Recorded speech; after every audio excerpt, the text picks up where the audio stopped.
So this is why I believe you can't live your life from a book that is, 2,000 years old.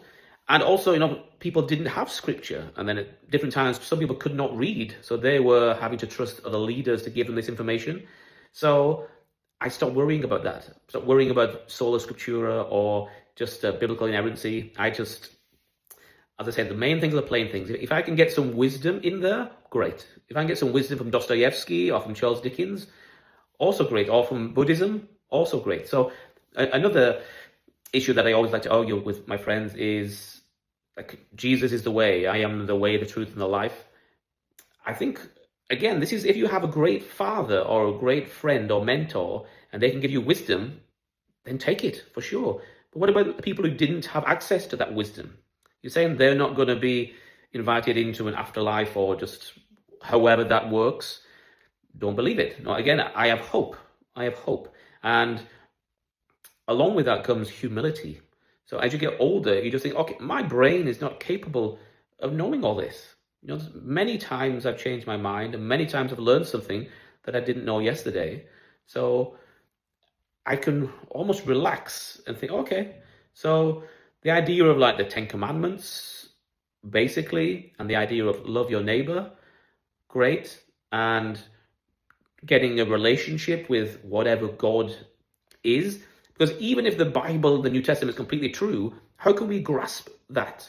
How can we really know what the Holy Spirit or Jesus or God, the Father, actually are and how we are supposed to feel? Is there some kind of magical meditative place where oh, there he is, I'm talking to him. So I've been very lucky. I have this internal voice. I researched this. Not everyone has this. And at times before I kind of had this new hope, my thoughts got quite dark on occasion. But since I've opened this door, it's been sunshine. I mean, really, because I was going to create this podcast called like Intrusive, all about intrusive thoughts. And then, as I said, some of them are getting really dark.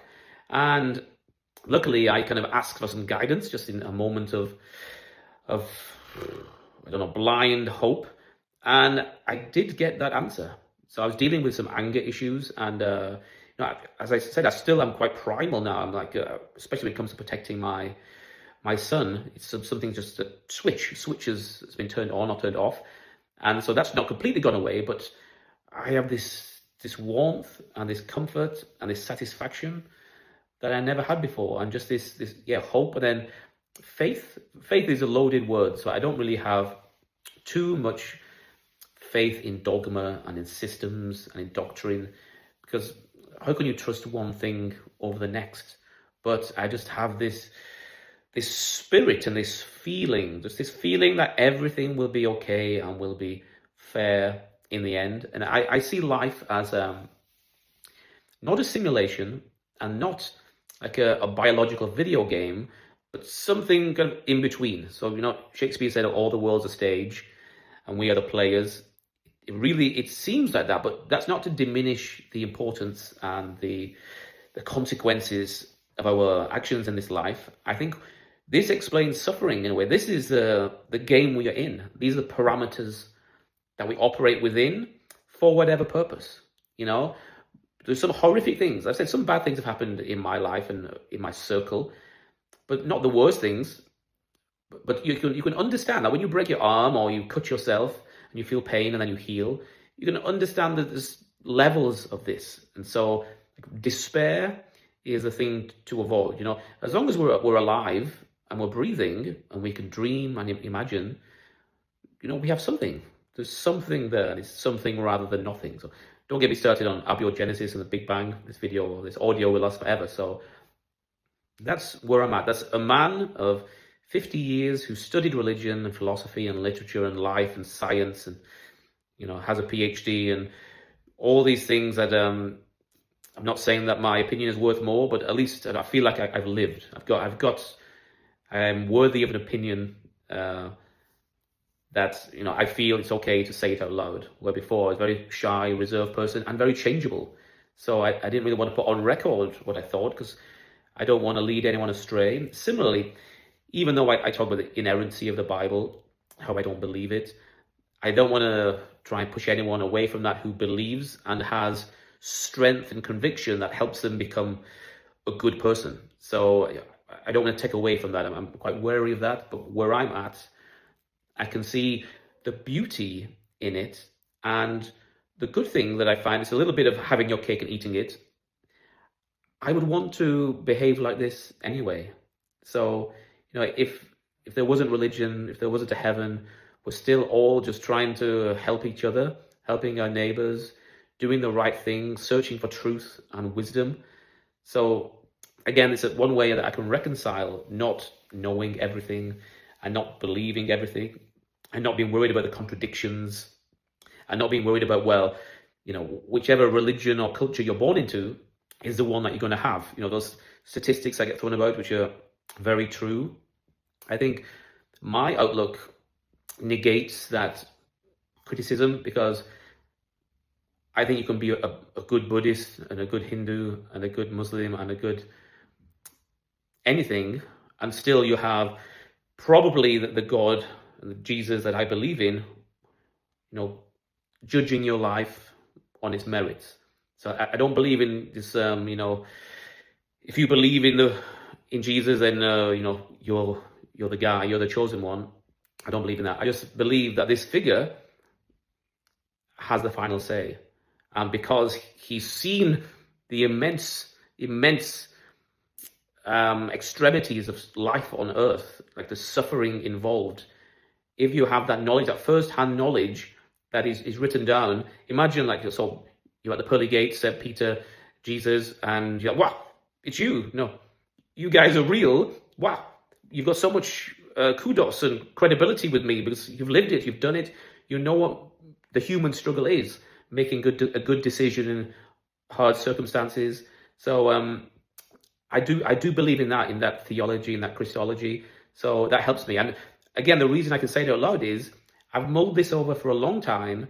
And at a certain point, you've got to stop sitting on the fence and say, okay, this is where I am, even though I'm having my cake and eating it. But that's where I am. I'm in that position where I think people will be assessed and judged, and we watch this DVD, and then we all go to the next level. I think that's really kind of what I believe and what this level will be.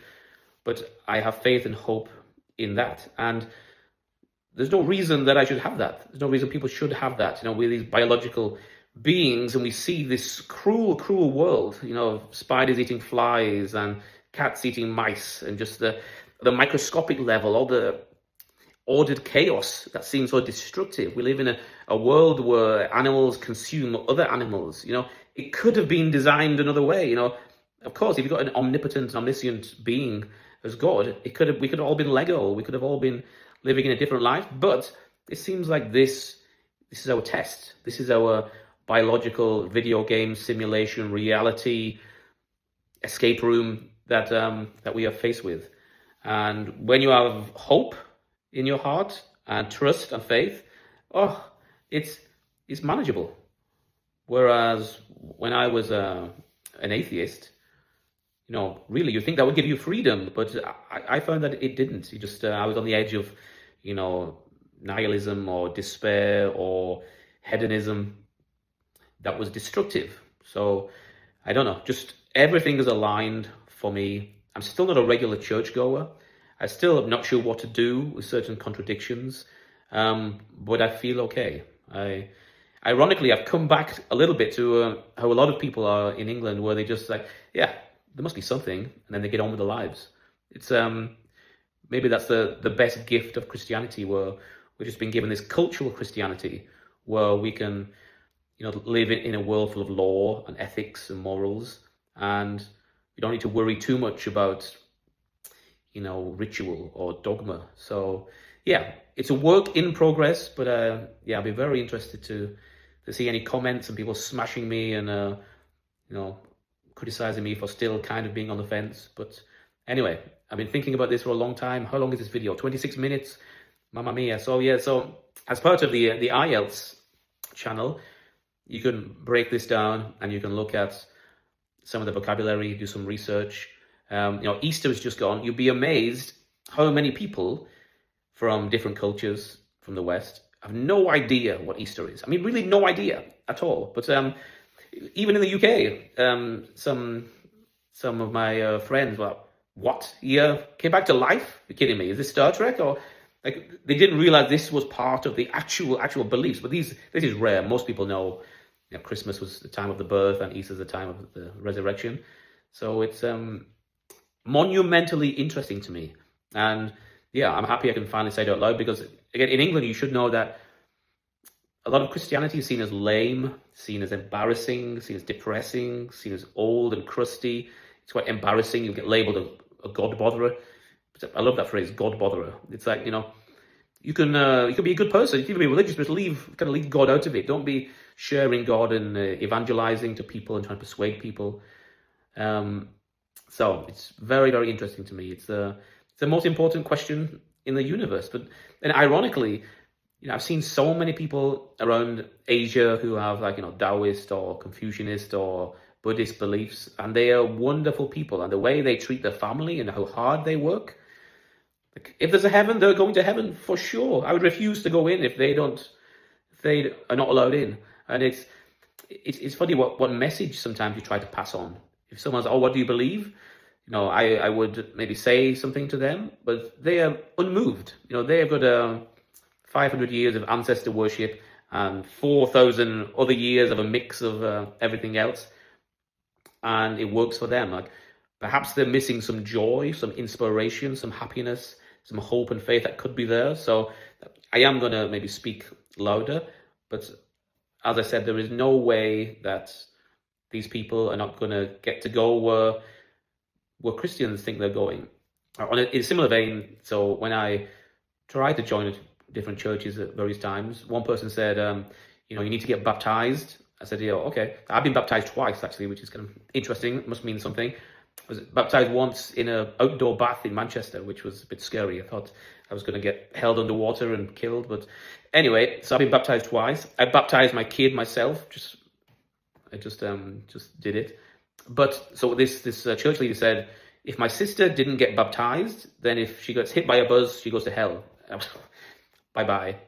Immediately, on reaction to someone speaking like that, there is no way. You cannot put your faith in words or lack of words to that extent.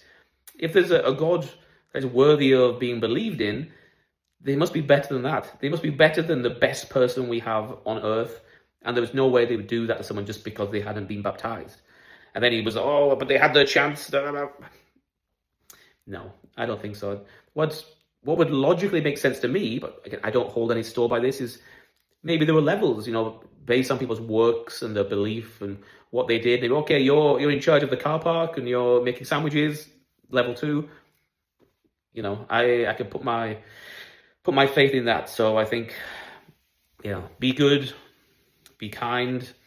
I would say read the parables and, look up every now and again and think about, we don't know where we came from. The Big Bang is in question these days, and what banged together, and what came before the Big Bang. People don't know this. We have a good idea of what happened straight after the Big Bang, but we don't really know how it came about. So we used to have a theory of like a steady state universe, and then the Big Bang became, just accepted. And then we don't know how life emerged on Earth. We have this idea of abiogenesis, where you just leapt from not alive to alive. We don't know. Also, we don't know our purpose. Like, what are we doing on Earth? These things should bring you down to earth. We should be humble in this. And I think if we are humble, then we think, oh, okay. So it's pretty likely there's something bigger and better than us in the universe. And maybe there's some wisdom in these old books. But also they feel, apart from the contradictions and the close reading and textual analysis, can give you this paralysis analysis where you're just lost, just don't know what to do. So you have to just take the spirit of these things and use your wisdom and live that way. But anyway, so what do you think, people? Should I say like and subscribe? Is my channel ready enough for that? I may do. Like and subscribe, people. So we're a new channel. We're building. It's going to be deep, deep, deep, deep. IELTS on top, ESL underneath, then diving deeply into all kinds of culture that will help, my IELTS students when they study and perhaps work and live abroad. Because it's hard to really understand people and make friends